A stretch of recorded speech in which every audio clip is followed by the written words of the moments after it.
my 40th year in the industry and at Source. We're one of the largest equipment distributors in the country.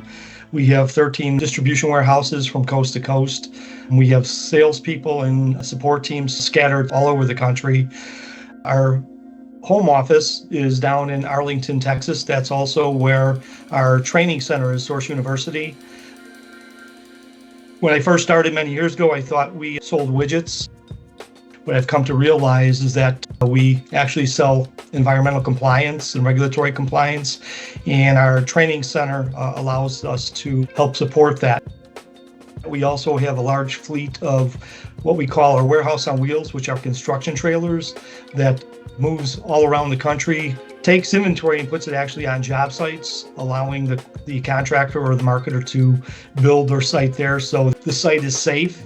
It's clean. Typically, those trailers may travel up to 300-400 miles one way and sit on a site for 30, 60 days. According to EPA, there's 200,000 sites with over 500,000 underground storage tanks.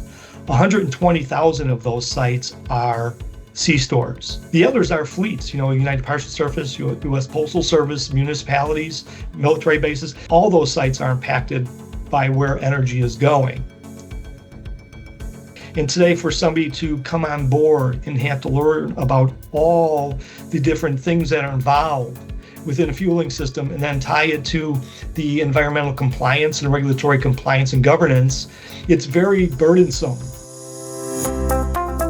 When we think about the younger generation that are coming in, depending on what type of social media they pay attention to, they may think that EVs are taking over. And so why would I want to get involved with a career going to liquid fuels? Because it's going to be short-lived.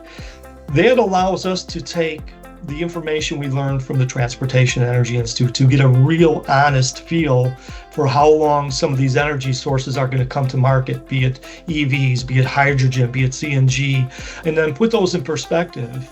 And then now, as we bring people into Source University, let's eliminate all the politics, all the other stuff. Let's just talk about attrition of vehicles. Based on sales history and data, how long is it going to take for EVs or these other energy sources to come to play? And the TEI allows us to bring all that data to show, these facilities are going to be out there for a long time. Liquid fuels are going to be out there a long time. So you definitely have a good career ahead of you, and you're going to be very busy.